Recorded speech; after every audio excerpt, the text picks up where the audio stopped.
let's talk about environment. Your environment is either supporting you or it's hurting you, right? There's no in between.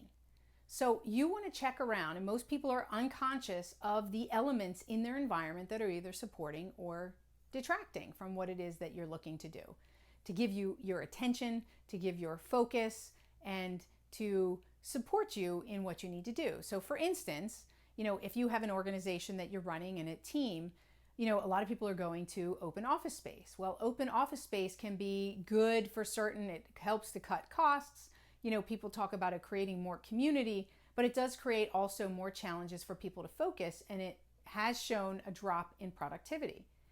So how do you set up your environment if you're going to have an open office so it can be best? So how do you set up your environment so they can best support your team? So for instance, set some rules about how the environment will be used. So if somebody is going to the restroom and that restroom is across from someone's desk, I've been at organizations where somebody is waiting for the restroom, so they'll stop and talk to somebody else at the desk, right? There has to be some rules that you don't do that. If the restroom is not available, then you go back to your desk and come back later because you're interrupting someone else's workday.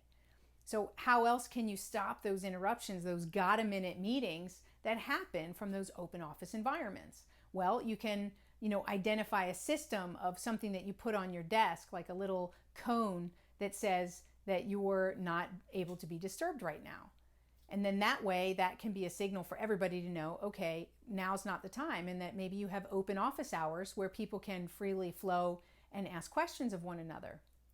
When I worked in Zurich, Switzerland for a number of years, they have 2 times a day kind of a break time where everybody has a break, and that's when they can ask each other questions and communicate about what's going on. And so they'll save up the questions for that period of time versus interrupt people throughout the day. Of course, if it's urgent, then you have a process of how to follow that. But really, it sounds rigid and it's not. It's just a process and a system and a set of rules that help to make people's lives easier. So you're setting up your environment for success. So let's say you have a meeting, for instance, and at your meetings, what do you serve in terms of food or snacks? Do you put chocolate and other types of sugary donuts and things like that on the table for people? Well, that's not going to be the best environment that you're setting up for a productive meeting because people are going to go up and they're going to crash, right? So how could you put things like nuts and other types of protein that's going to sustain people's attention versus, have these like ups and downs of people going up and down? So you want to think consciously of that. Maybe provide, instead of soda, provide juices and those types of things so that you can choose healthy options that are going to help people to run on better energy. They're going to bring better energy to the meeting, and then you're going to get actually through the meeting faster because they're going to be more focused and give that attention. What are some other ways that you can pay attention to your environment? Maybe it's the type of seats that you have.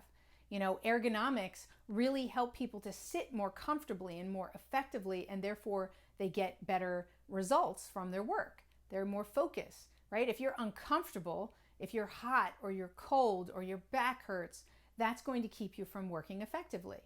Things like colors that you use to paint your walls, they make a big difference in people's productivity. So you want to look into how can you establish good energy in your office that reflects what it is that you want to create.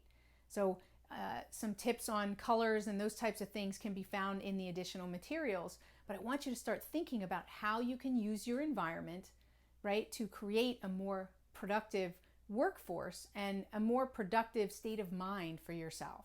So it doesn't matter whether you're at home or you're at the office space, your environment is paramount. And so the people that you position yourself around, the area that you work in, all of those play a really important part of your state of mind and your ability to focus. So again, share your results. Look forward to hearing about it, and we'll see you next week.